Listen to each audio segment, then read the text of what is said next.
con el afiche para que sea la cortina de la presentación. Yo me ocupo todo. Ahí ya. Vamos a lanzarlo ya.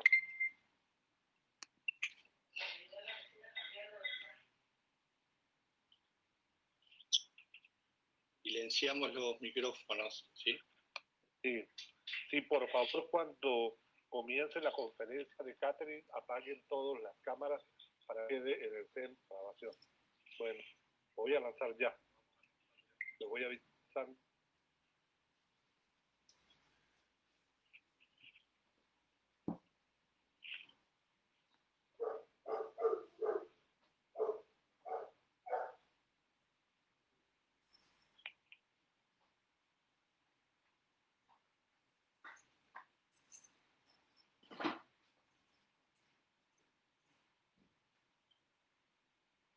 Bienvenidas y bienvenidos todos a este nuevo encuentro de el grupo de alianza, la alianza que hemos constituido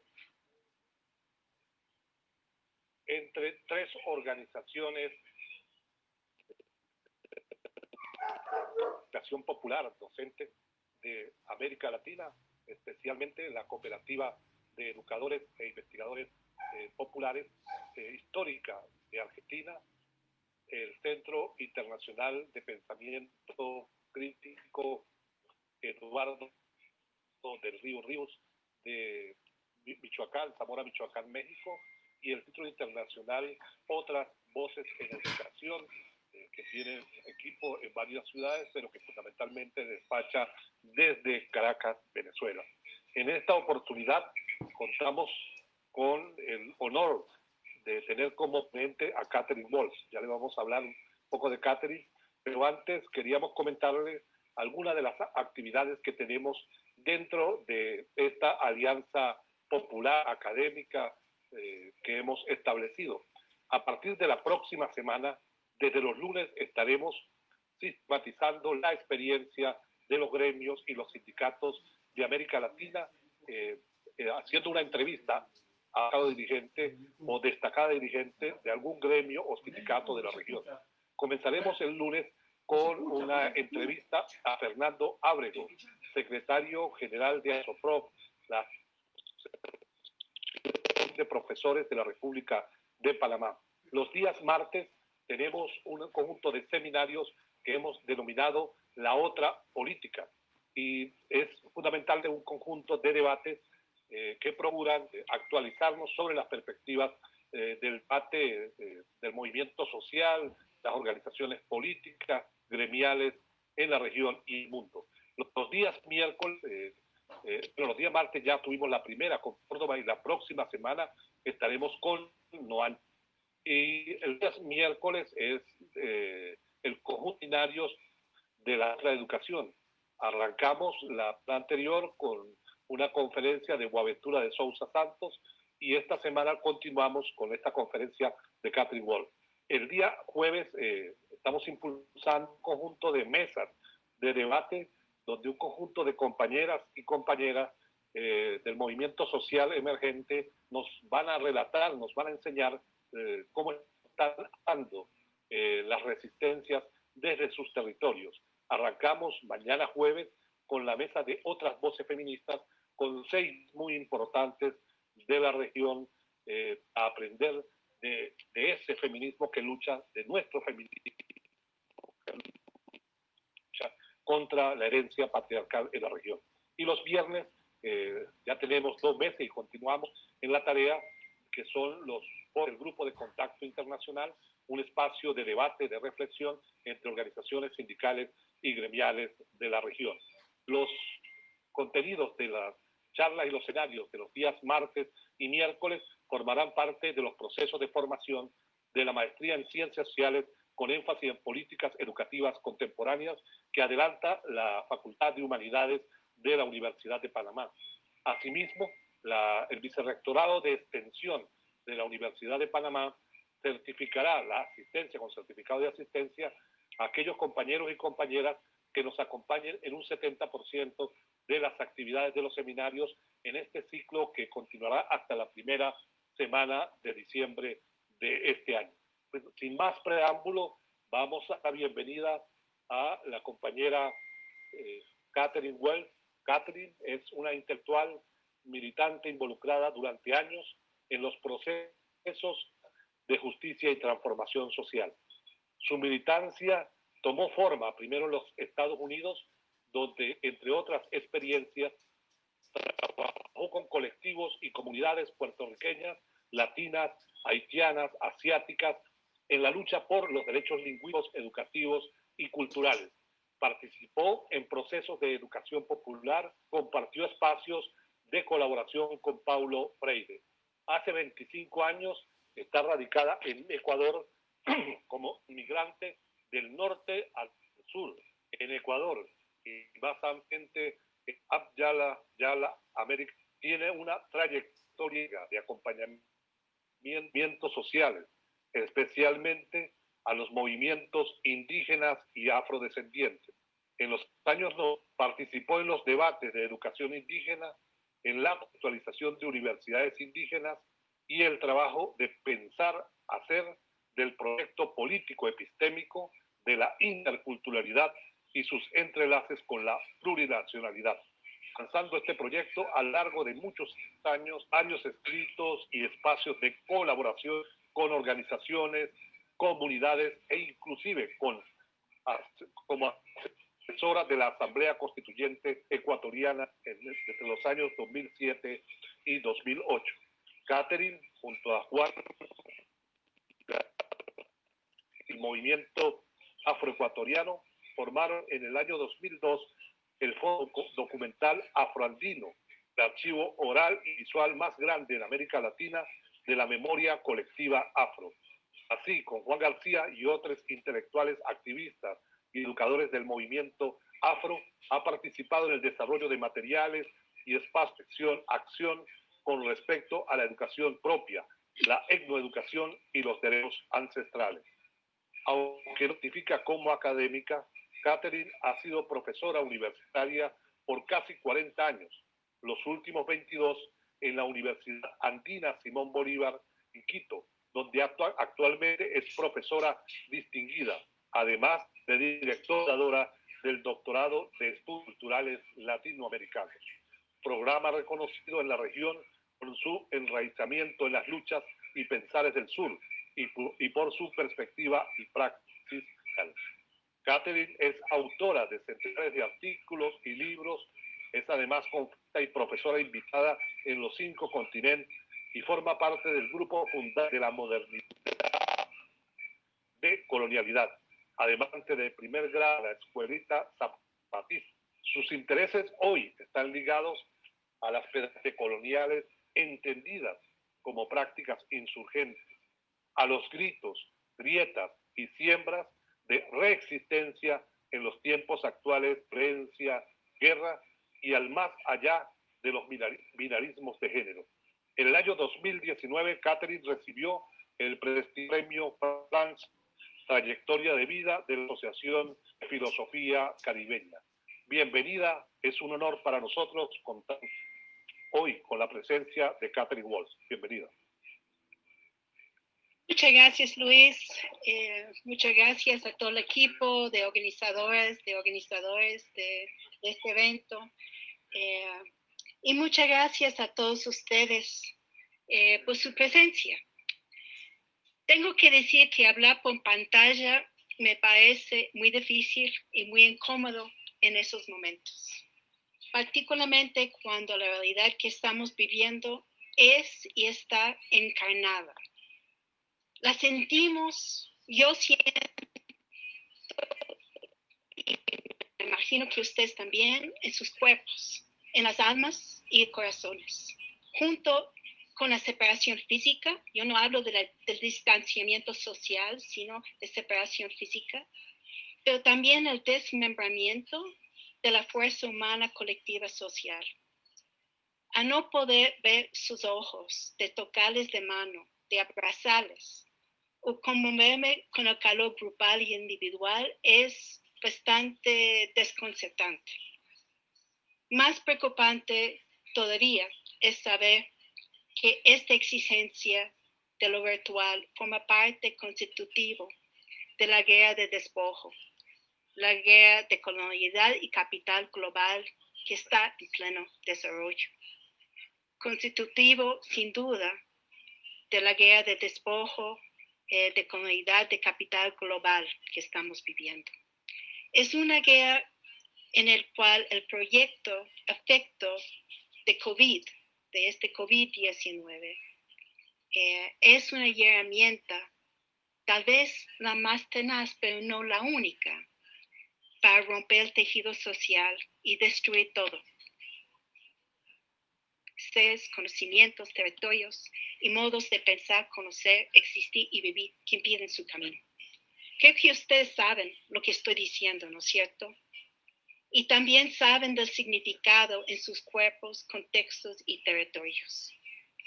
¿Cómo resistir y cómo existir o reexistir en esos tiempos, no solamente de COVID, sino más ampliamente de la guerra? Pregunto yo.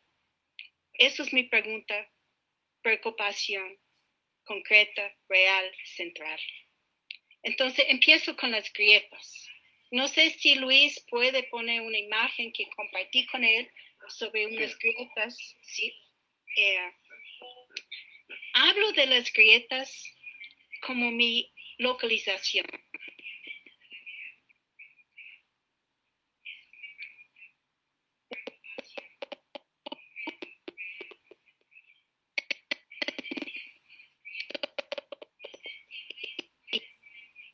Hacer grietas en el sistema del poder, un sistema a la vez colonial, capitalista, racista, heteropatriarcal, un sistema presente en prácticamente todas las esferas de vida y especialmente en educación. La educación institucionalizada cultiva el poder. Yo creo que todos presentes en este momento sabemos eso. No me identifico como educadora, sino agrietadora y también sembradora. Sembradora de semillas insurgentes que logran brotar, crecer y florecer hasta en paredes de piedra, abriendo grietas y ensanchando las fisuras en este sistema que poco a poco está matándonos todas, todos y todes, pero claro, no de la misma manera. Así fue desde antes de la pandemia virus del COVID. Estoy hablando de este otro virus, de la violencia, de la guerra a muerte racializada, feminizada y territorializada, que ya tiene más de 500 años, pero que en los últimos años ha venido tomando fuerza especial. Luis, podemos quitar la imagen ahora, ¿no? O sea, es... Sí, perfectamente. Yeah. Una sugerencia, Catherine. La luz de la computadora te oculta buena parte del rostro. Si alejas, así está perfecto. Ya. Porque la luz, ahora sí. ¿Está bien? Está bien, perfecto. Ya.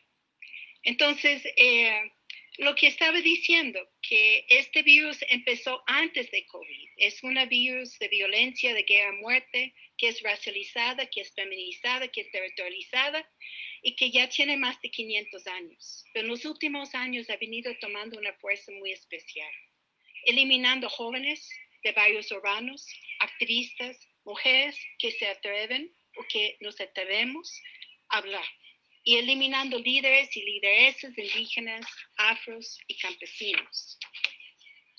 Eliminando o tratando de eliminar conocimientos ancestrales, colectivos y locales, y la fuerza de la madre tierra, de sus seres, de sus sentires y sus saberes de resistencia, existencia, reexistencia, de insurgencia, creación y rebelión.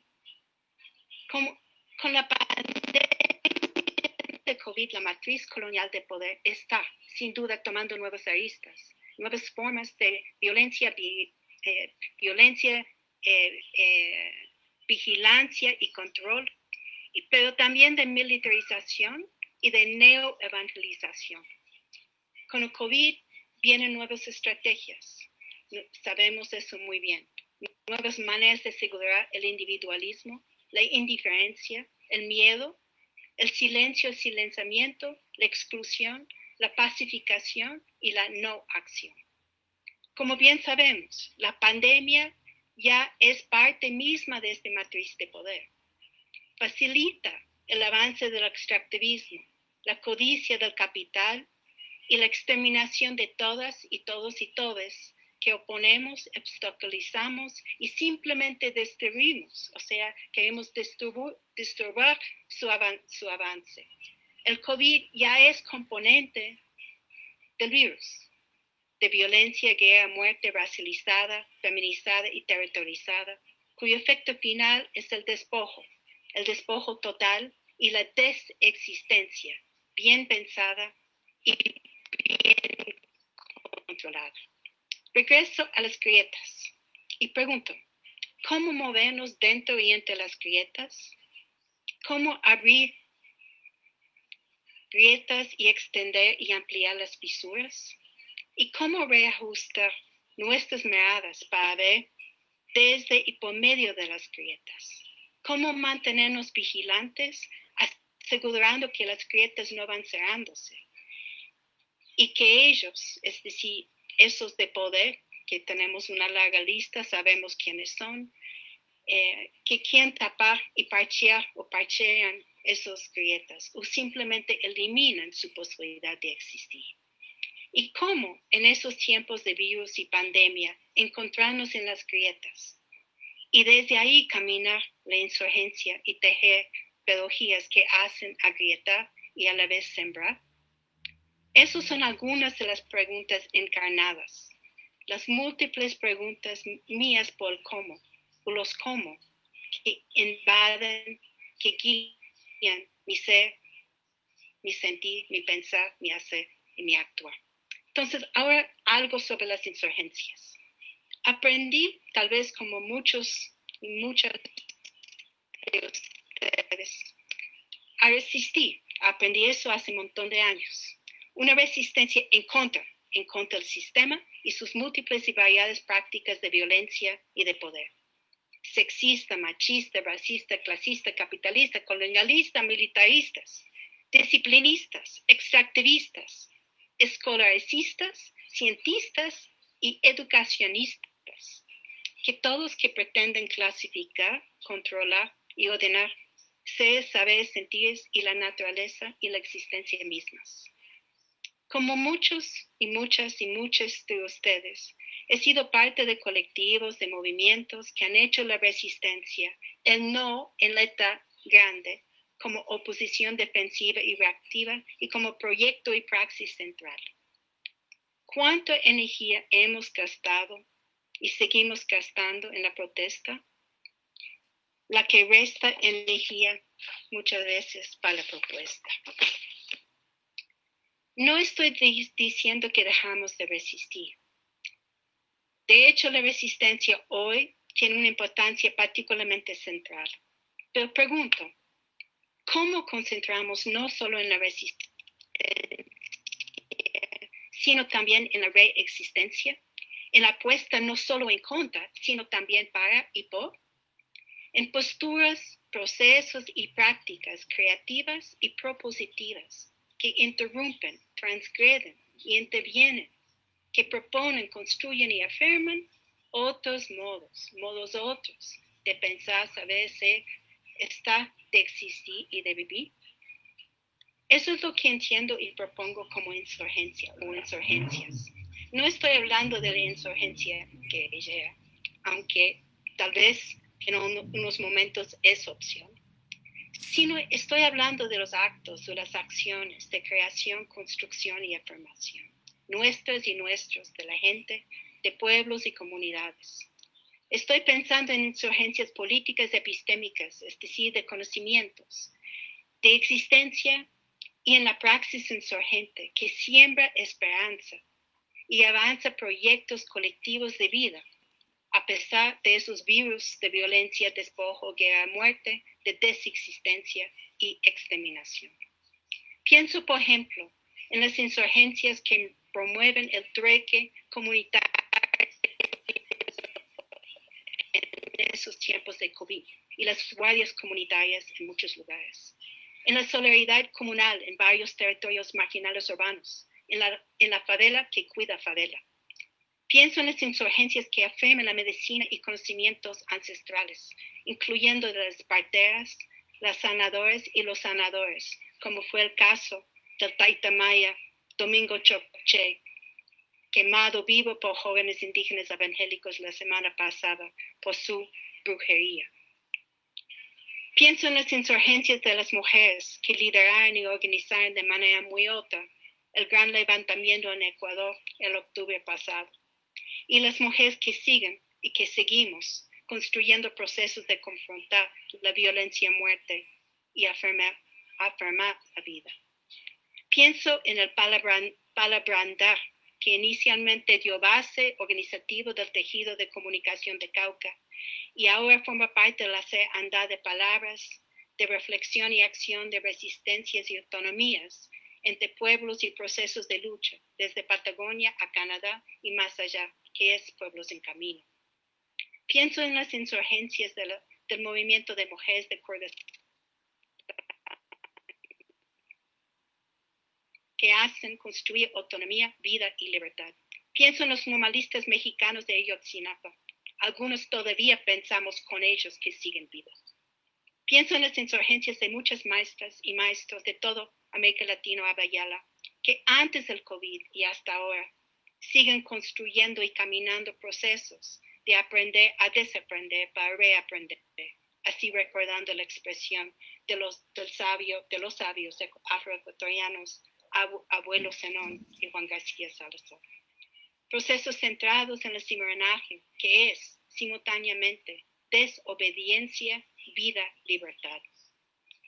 Pienso en las insurgencias de maestras y maestros en campo y ciudad, que construyen procesos centrados en la existencia, la coexistencia, la convivencia, la convivialidad, la reexistencia y la dignidad, y no en la mercantilización educativa, el capitalismo cognitivo, el rollo de desarrollo y la reforma de lo mismo, y la ciencia universal, que sabemos que es la ciencia blanca, masculina, occidental.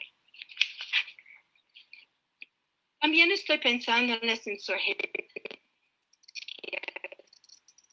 de Black Lives Matter, que no solo dicen basta al racismo estructural en Estados Unidos y en América Latina y todo el mundo, sino que proponen procesos de profundo cambio y reflexión y de dignidad.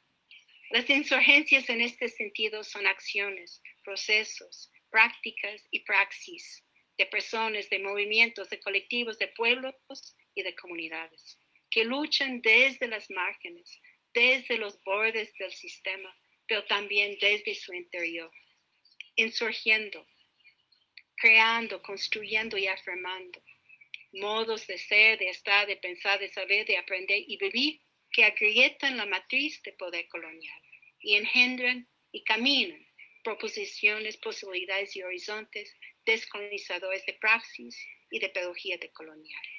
Así llego a mi tercer y último punto de reflexión, las pedagogías decoloniales. Voy a resaltar 5 claves para su comprensión.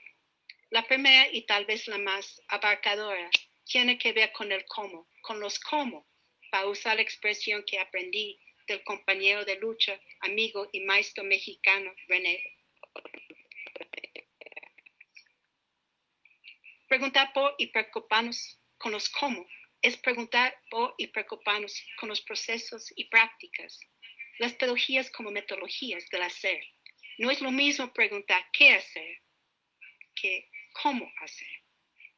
Son los cómo que para mí dan sentido y camino a las pedagogías decoloniales. Así pienso la pedagogía, no como transmisión o instrumentalización de conocimiento, ni tampoco como actividad necesariamente limitada a la escuela, colegio o universidad, sino, y como decía Paulo Freire, la pedagogía como método indispensable dentro y para las luchas sociales, que también son políticas, epistémicas y de existencia. La pedagogía como una metodología de analítica y organizativa, como dice la afrocaribeña Jackie Alexander, que abre caminos, que hace cuestionar y interrumpir conceptos, conocimientos y prácticas impuestas por el sistema y las instituciones de poder, convocando otros conocimientos, los conocimientos negados y subordinados. La pedagogía como metodología que mueve la reflexión, acción y también la existencia frente a la no existencia y la desexistencia actual, y la rehumanización frente a la deshumanidad y la deshumanización que estamos viviendo. La segunda clave es el hacer decolonial. No estoy hablando de lo decolonial como teoría, como ideología o paradigma de moda. Recuerdo las palabras del subcomandante insurgente Moisés. No hay dogma, no hay manual, no hay credo, decía él, hablando de la rebelión, la resistencia y la construcción de vida donde hay muerte. Esas acciones también y su sentido como sentido también de lo decolonial están enraizados en la praxis. Es el hacer decolonial que nombra y construye su causa y proyecto, ya en pleno ejercicio desde hace más de 500 años atrás. Causa y proyecto que responde a la comunidad, es decir, a la continuidad de control y dominación de seres, de saberes, de modos de existencia y vida, donde raza, género, sexualidad y patriarcado han tenido y tienen papel central. El hacer decolonial es el trabajo de descolonizar,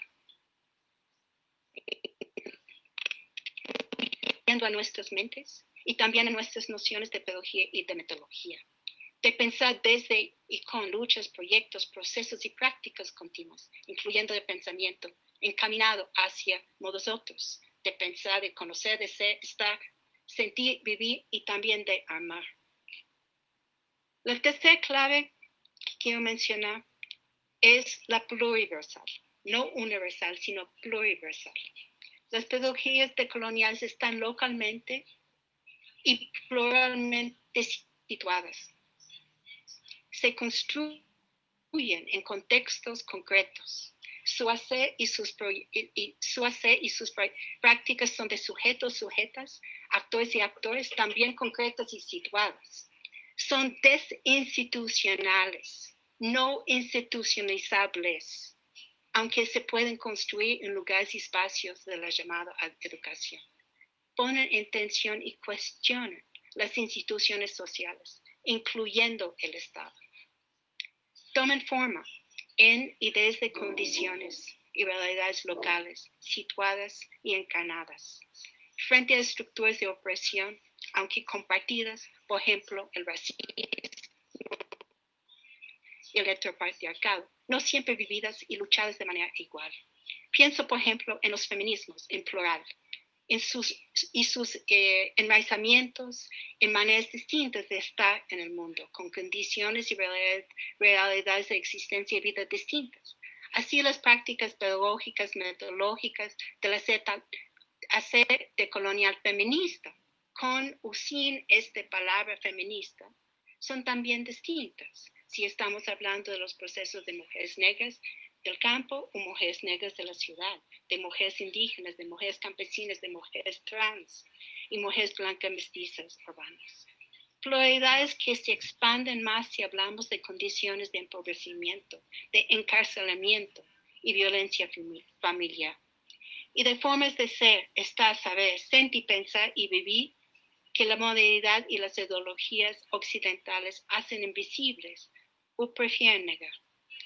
Lo pluriversal así resalta lo plural, dando fuerza y valor a la labor pedagógica y descolonizadora de hilar, tejer y también relacionar. Entonces, llego a mi cuarta clave, que es la de aprender a desaprender para reaprender. Aquí me refiero a 3 procesos en particular. El primer proceso, y tal vez el más difícil, es voltear a mirarnos críticamente, a considerar nuestra propia occidentalización y colonización. Me refiero a las lógicas y formas de ser, de pensar, de actuar que muchas veces contribuyen a la matriz del poder que estamos criticando. Y también me refiero a los privilegios, la relación entre privilegio y opresión. ¿Cómo aprender a desaprender para reaprender de otra manera? Eso es parte central del proceso continuo de descolonización, un proceso que tenemos que hacer con nosotros y nosotras mismos. El segundo proceso es reconocer lo propio, lo que la colonialidad sigue negando, despreciando y eliminando. Aprender, desaprender lo impuesto como única verdad y reaprender casa adentro. Son procesos necesarios, mandatos ancestrales, decía el maestro sabio Juan García, para la continuidad de la memoria y existencia colectiva, para no convertirnos simplemente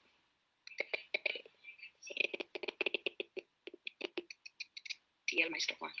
Así pienso en los procesos organizativos y epistémicos de la pluriversidad Amautahuasi cuando todavía existía, basados en la chacana andina.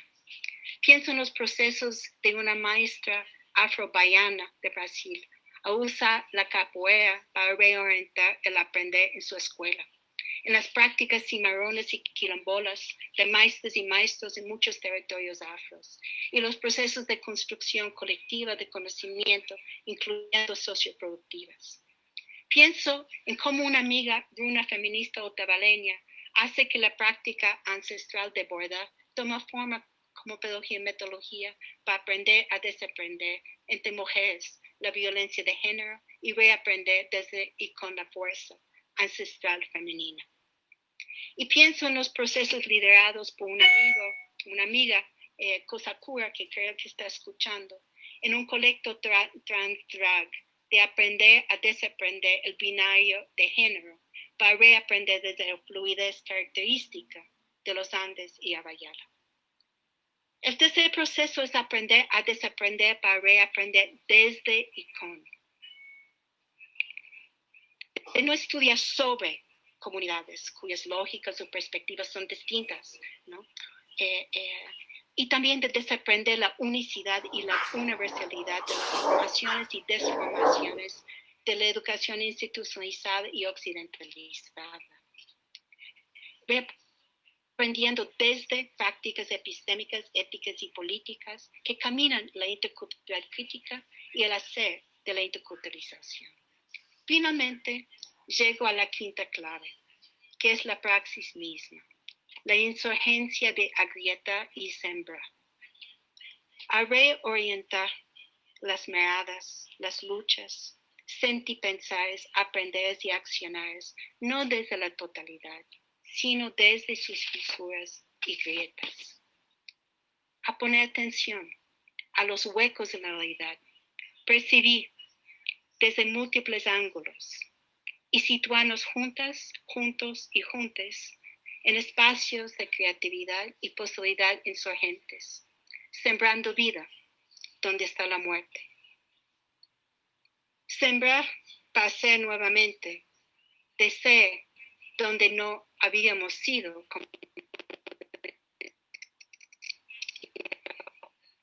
Y también para estar donde no debemos estar, donde no quieren que estemos.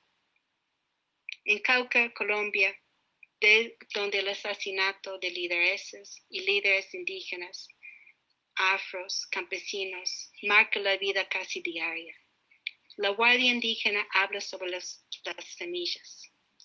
Quisieran enterrarnos, dice, pero no sabían que éramos semillas. Las semillas, de hecho, nunca olvidan. Por eso, yo digo, la insurgencia hoy de pedagogías de sembrar y también de agrietar. Luis, si puedes poner la última imagen que compartí contigo.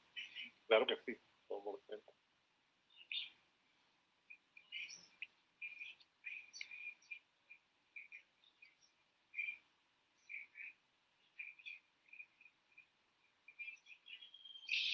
Entonces sí, si pensamos que esas pedagogías decoloniales de las insurgencias y las grietas que estoy hablando acá y que de hecho existen en todo este América Latina, Abayala o del continente caribeño,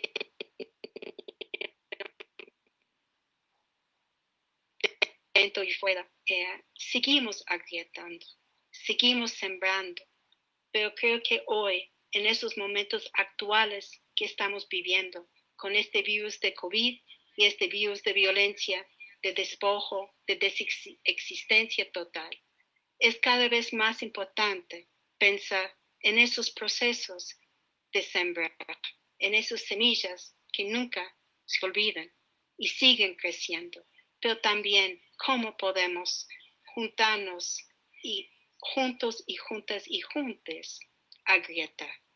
Entonces con eso termino para seguir la conversa con ustedes. Muchas gracias. Gracias, querida Catherine.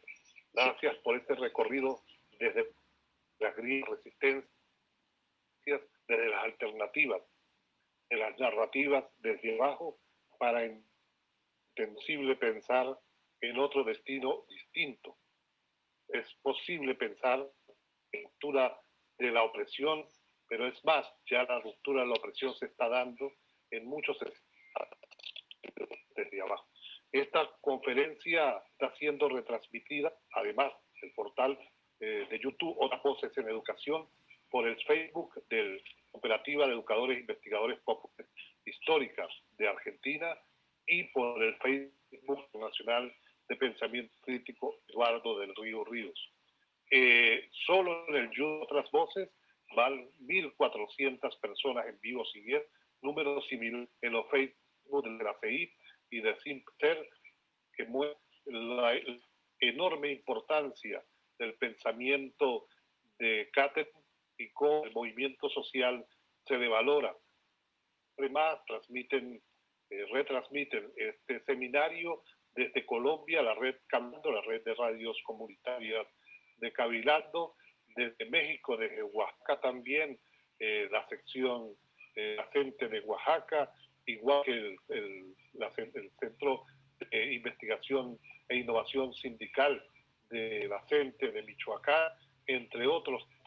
ASOPROF, las asociaciones de Panamá, también lo está emitiendo. SINACEF, el Sindicato Nacional de Educadores de Brasil, también está en la retransmisión. Y para continuar con este seminario, pasamos a las fases de las preguntas. Hemos invitado a 3 compañeras para esa fase y le corresponde ahora la parte de acción, preguntas a la profesora Luz Palomino. Es profesora de la Universidad Bolivariana de Venezuela y directora del Centro Internacional de Investigaciones Otras Voces en Educación. Bienvenida, Luz.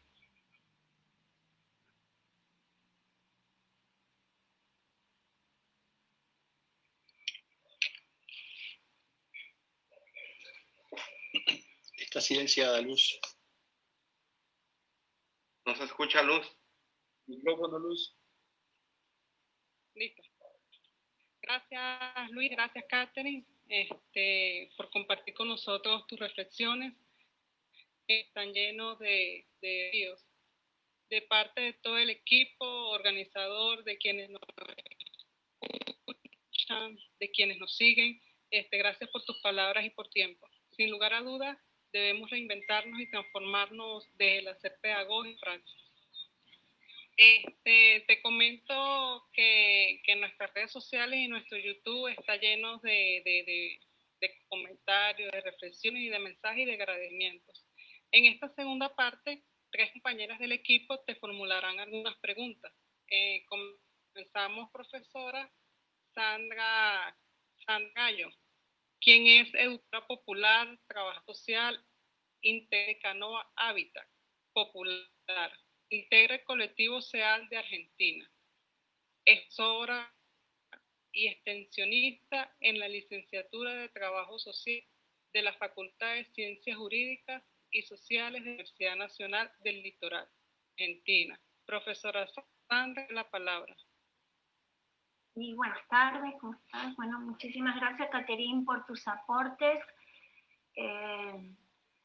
Me parece re interesante y que vos, el relato que nos ofreciste hoy en tu exposición, lo mencionás muchas veces, esto de que nuestra praxis tiene que ver con no solamente con el hacer, sino con el sentir y el pensar, ¿no?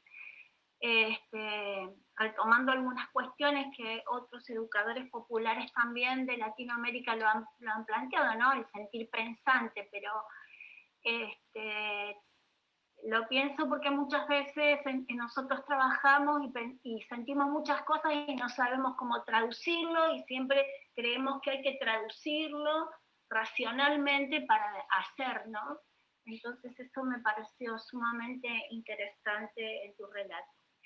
Por otro lado, quería agradecerte porque a lo mejor lo sabés, que la palabra grieta fue un fuerte significante en nuestro país desde el 2014, 2015, cuando se instaló desde sectores de la derecha de nuestra sociedad, pero que en realidad permeó todo el sentido común de que vivíamos una gran grieta, digamos, es decir, esa división de nuestra sociedad como en dos polos, sin intersticio, y que de alguna manera construyó un sentido político teniendo múltiples procesos y también resultado en lo institucional, ¿no? En lo que fue el resultado de las elecciones en 2016, ¿no? Y que a nosotros nos hizo pensar mucho cómo dejamos permear ese sentido de la grieta, quienes nos decimos educadores populares o que trabajamos en lo social sin deconstruirlo, problematizarlo. Entonces sentir la palabra grieta con otro significado y con otros significantes y con un horizonte político es muy esperanzador, es muy interesante, digamos, porque además no es que se ha borrado este sentido desde diciembre del año pasado que ha ganado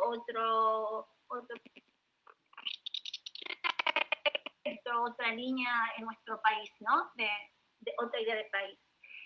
Y en función de todo esto, yo estaba pensando en algo que venimos charlando en el colectivo argentino de SEAL, de cómo es esta, que lo que te voy a hacer es más te voy a compartir una reflexión más que una pregunta, aunque lleve una pregunta en sí misma, y es lo difícil que es trabajar en el sentido común, ¿no? Que atraviesa en nuestras vidas, ¿no?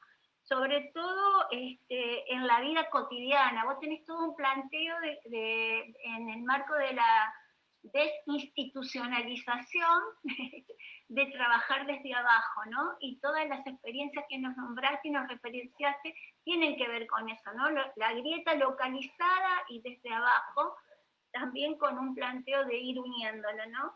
Entonces mi pregunta es, ¿cómo deconstruimos o trabajamos este sentido común, esta matriz cultural que tiene que ver con el capitalismo, con el patriarcado, yo agregaría con la agresión o a la naturaleza también, ¿no? En todos los ámbitos de la vida cotidiana, que son los hábitos de nuestras praxis o nuestras prácticas concretas. Bueno, eso es más o menos. ¿Contesto ahora? No sé. ¿Luis? Sí, Catherine. Sí, Catherine. La idea es que puedas contestar. Sí, adelante. Vamos contestando una por una. Ya. Bueno, muchas gracias, Sandra, por tus palabras, tus reflexiones y también la manera que fuiste tejiendo la relación con los procesos pasados y presentes en Argentina, ¿no? Yo creo que para mí, yo empecé a pensar las grietas en dos contextos. Uno es, si recuerda la imagen que compartí de esta pared de piedra con el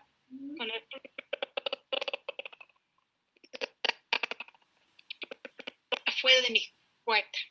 Una mañana salí y estaba así. Y nunca antes pensé en las grietas. Eso fue hace un montón de años, ¿no? Entonces empecé a poner atención. Yo dije, ¿cómo es posible en algo que es tan opaco, tan una cosa que parece imposible en penetrarlo, ¿no es cierto? Sale una flor, ¿no? Da luz, da esperanza. Entonces empecé a pensar cómo las grietas, en cierta manera, nos da otro camino de la lucha de transformación. Porque los que formamos en la izquierda o en las izquierdas, siempre pensamos desde la totalidad, ¿no? Tenemos que transformar el sistema, tenemos que transformar el mundo, ¿no? De pensar en grande. Y ahí la frustración viene con mucha frecuencia. Porque es imposible cambiar este monstruo grande. Entonces, ¿qué? A veces que caemos en este bajón, que no podemos hacer nada, ¿no es cierto? O no sabemos cómo trabajar colectivamente porque este monstruo es tan grande. Entonces, las grietas sirvió para mí, personalmente. No es algo que digo que todo el mundo tiene que pensar como yo. Pero para mí me dio una pista de esperanza donde sentí mucha desesperanza, ¿no? De pensar que hay la posibilidad de trabajar en espacios más locales, desde los abajos locales situados en que estamos, ¿no? Y de no pensar necesariamente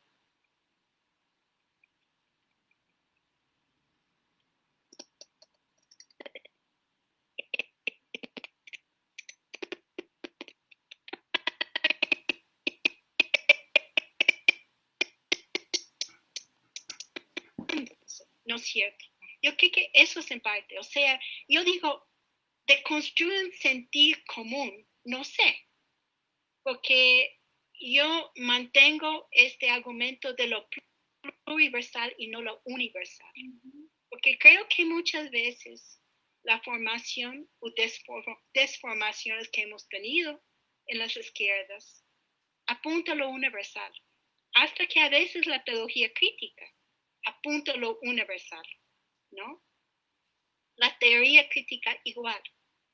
Entonces, ¿qué sucede cuando pensamos pluriversalmente, ¿no?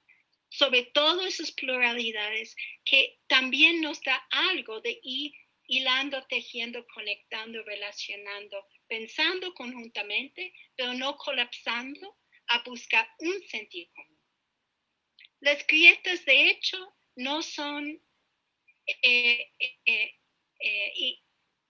y las y los zapatistas han hablado mucho también de las grietas. Después que yo empecé a hablar, encontré que ellos también y que otra gente, y sentí como que ya tenía toda una comunidad agrietada, ¿no? Que íbamos conectándonos. Pero las grietas no son soluciones, ¿no? No es una cuestión lineal. Bueno, metemos en la grieta y ya todo está solucionado. No, es una estrategia, ¿no?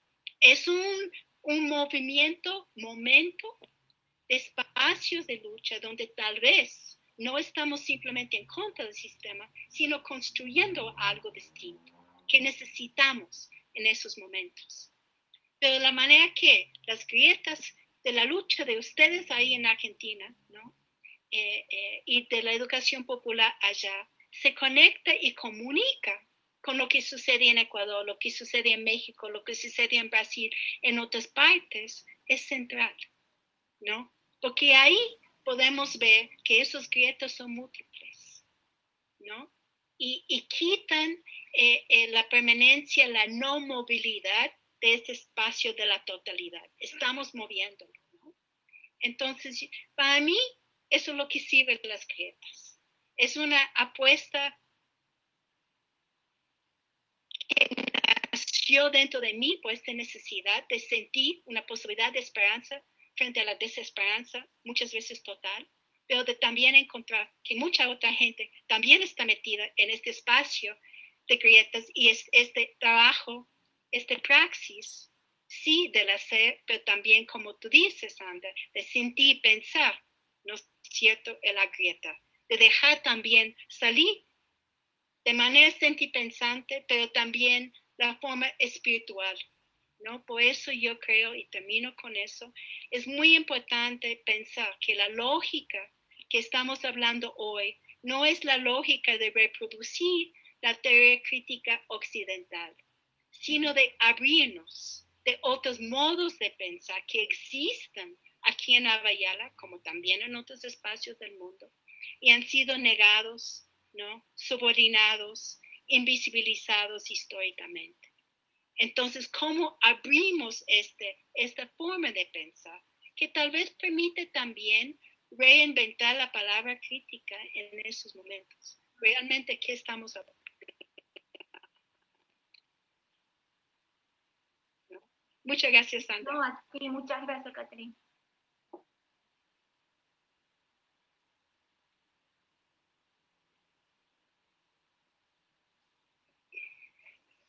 El micrófono, Luz. Gracias, Sandra, gracias, Kenny. Mucho escucharte y sin lugar a dudas, la pedagogía crítica debe ser decolonizadora, transformadora e insurgente, y debemos siempre pensar a través de las grietas en esperanza, o sea, cómo podemos cambiar desde la esperanza y desde los movimientos populares. Nos siguen llegando muchos mensajes al YouTube de agradecimiento, los cuales nos leen por cuestiones de tiempo. Agradecemos a todos y a todos quienes nos conozcan, quienes en este momento. Ahora le damos la palabra a la profesora Marianice Figueroa. Ella es doctora en innovación educativa y editora del portal Otras Voces en Educación, integrante del Centro Internacional de Investigaciones Otras Voces de Claxo, Venezuela. Adelante, Marianice. Hola, buenas tardes a todos. Catherine, nuestro profundo agradecimiento, mi contentura de mi corazón escuchándote, invitándonos a pasar de educadores a grietadores, tal como lo reafirma la participación de Sandra. Muy contenta de que ese mensaje, que en el medio de este contexto donde parece que en efecto estamos en el medio del búnker de concreto, donde pareciera que no se puede hacer nada, pues pueden nacer esas flores que nos mostraste de esa pared tan dura de cemento y de concreto, y que da muestras que en efecto en este contexto también podemos sembrar esas flores y podemos agrietar lo más duro que se nos pueda presentar. Y bueno, precisamente sobre la base de este búnker de concreto que parece que nos trajo la experiencia de la pandemia, la experiencia del COVID, porque bueno, mientras nosotros estamos conversando aquí de posibilidades de agrietar, hay una realidad que está aconteciendo y que de alguna manera los que venimos pensando desde una perspectiva crítica todo el tema sobre el uso educativo de las tecnologías, sobre todo el avance que ha venido ganando espacios desde los años 80 con mucha fuerza ya en los 90 para acá, de la educación a distancia, de la educación móvil, de la educación personalizada además, y la veíamos como que bueno, nos llegó a la educación universitaria. Hablábamos de la amenaza desde ya hace 5 años más o menos, de lo que implicaba que llegara ya esa pirámide invertida, donde la escuela fuera nada más un lugar donde evaluarnos y todo lo demás se hiciera en línea, de la amenaza de lo que significaba el homeschooling como una propuesta política, además muy evidente de países desarrollados y de entidades multilaterales, pero nos llegó ahora, es una realidad. Estamos hablando que prácticamente es la alternativa que consiguieron todos los países del mundo. Esta situación que tú hablabas que no es de distanciamiento social, pero que evidentemente ha implicado una separación, haciendo uso de una herramienta tecnológica que ha venido despojándonos identidades, formas de relacionarnos, formas de amarnos, de comunicarnos, pero ahora llegó a la enseñanza y al aprendizaje. Y con más susto llegó a educación básica, educación primaria, a la educación rural, inclusive cuando se dice que también en esos entornos pues la alternativa que tenemos es el uso educativo a la distancia. Evidentemente implica un grandísimo desafío de repensar esta realidad que además pareciera que es como que la única alternativa para seguir garantizando un acceso a la educación que de por sí trae infinitos problemas para accesar, trae desigualdad, trae excluidos. ¿Cómo agrietar esta realidad, Catherine? Que la tenemos allí en puertas, que en el caso de Venezuela es justo el anuncio que nos da nuestro gobierno, que posiblemente en enero es que pueden retomarse las actividades presenciales, y vamos viendo cómo va ganando inclusive el uso de contenidos que por supuesto se alejan muchísimo de esa perspectiva situada de la cual tú hablas, sabiendo que cuando metemos cualquier búsqueda en Google, todos los algoritmos apuntan a un tipo de consumo de información, apuntan a un tipo de recursos educativos que por supuesto privilegian para que sigamos colonizados en esa matriz de poder de la cual tú nos hablas. ¿Cómo agrietar eso en esta realidad donde el uso educativo de las tecnologías desde primaria parece que es el escenario que nos toca, es el búnker en el que estamos ahorita? ¿Cómo poder generar esas grietas allí en ese búnker de cemento? Gracias. Bueno, gracias, Maynese, pero la pregunta que me haces es una pregunta, claro, yo no tengo la receta, ¿no es cierto? Yo creo que es de conjuntamente pensar cómo vamos a agrietar esta cuestión. O sea, como yo traté de argumentar en mi intervención, yo siento que este momento que estamos viviendo es parte de la violencia de la guerra, ¿no es cierto? Es decir, que COVID y todo lo que produce, ¿no? Y podemos argumentar de dónde viene este virus, ¿no? Pero produce un nivel de separación, de indiferencia, que rompe la fuerza social. O sea, de salir hoy día a una marcha, a una protesta, donde uno tiene que mantener distancia física con la gente, ¿no? Rompe ese sentir colectivo, ¿no? Que nos da ánimo y fuerza para seguir luchando. Entonces, si uno le pone en este contexto, ¿no? Y como yo dije desde el inicio, me parece horrible tener que hablar de los temas que estamos hablando por pantalla, porque estamos replicando, reproduciendo esta cosa. Podemos vernos, ¿no es cierto? Pero no nos podemos tocar, ¿no? Entonces, para mí, esta cuestión de sentir, ¿no? Que viene del corazón, pero también viene de todos esos gritos y dolores que tenemos guardados. Tenemos que compartir físicamente, ¿no? Socialmente, colectivamente, y no impactar. Yo últimamente vi una imagen hace unos pocos días de unos niños aquí en la costa ecuatoriana, ¿no? En el campo, subidos a un árbol para tratar de buscar señal en su teléfono para tomar sus clases, ¿no? Balanceados así en el árbol, 3, 4 niños con el celular tratando de coger señal. O sea, ¿de qué tipo de aprendizaje estamos hablando? ¿No? De seguir pensando que en este momento la institución educativa, ¿no? Hablo de la escuela que forma parte de un sistema que es un ministerio de educación, que rige por el Estado, etc. Yo digo, este sistema no funciona.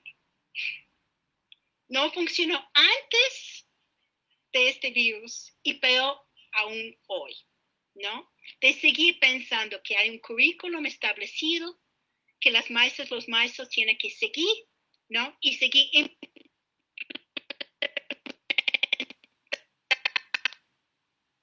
Yo creo que los procesos que existen en muchos lugares, ¿no?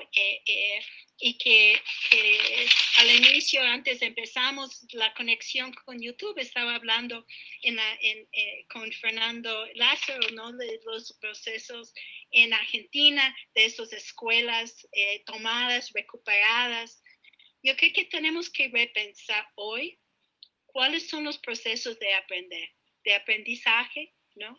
Que puede ser dentro del espacio que le llamamos escuela, o también esta recuperación y reconstrucción y repensar de qué es escuela hoy, ¿no?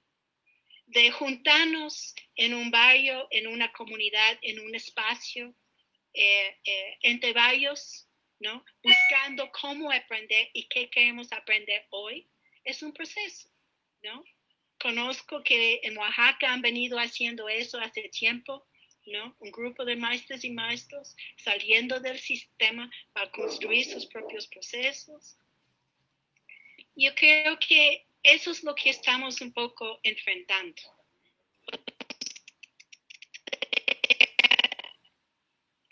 Yo creo que cómo agrietar, como tú preguntas, ¿no? Es también ir pensando cómo construir, cómo agrietar este sistema, ¿no? Establecido, universal, nacional, llamado educación, pero a la vez, cómo construimos esos espacios distintos, espacios otros, de aprender con, junto y con, ¿no? Si tenemos que utilizar la tecnología en este momento, es una herramienta. También podemos ser insurgentes en este uso, ¿no? Creativos, ¿no? Pero yo creo que estamos en un momento no simplemente crítico, sino crucial para pensar cómo las instituciones sociales de la sociedad, y debo decir, incluyendo los estados, ¿no? Han venido construyendo procesos que no nos permite reorientarnos desde esos abajos para pensar la realidad real que estamos viviendo y a partir de las diferencias en las formas que vivimos esta realidad, ¿no? O sea, yo empecé hace un montón de años como maestra de niños y niñas pequeñitas, ¿no? Pensando en cómo hacer una escuela alternativa, ¿no? De modo distinto, junto con madres, con gente de la comunidad, o sea, rompiendo la noción de institución-escuela. Si pensamos y repensamos y releemos hoy los trabajos de Illich, ¿no? De desescolarizar, yo creo que también nos apuntan a eso. Tal vez, de una manera, esta crisis, esta pandemia, esos virus que estamos viviendo, nos da un empujo para repensarnos juntamente, ¿no? Con comunidades en que vivimos, barrios urbanos, espacios distintos, colectivos, ¿no? Para recrear y reinventar los procesos de aprender, desaprendiendo y reaprendiendo. Para mí, eso es lo que estamos haciendo. Y la única manera es hacerlo como estamos hablando, conversando, compartiendo, haciendo colectivo, aunque no siempre podemos juntarnos en un espacio físicamente juntos, pero por lo menos utilizar los recursos que tenemos para pensar conjuntamente, ¿no? Y conjuntamente iniciar este desaprender para reaprender de otra manera y con otra visión de educación, si seguimos utilizando esta palabra, ¿no? Pero más que todo debe existir, ¿no? Pero más que todo debe existir, porque creo que lo que está sucediendo en esos momentos.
nunca de frente, con nunca los espacios de la organización, y de hecho, digo, formalmente tampoco directamente salí con ninguna de ellos.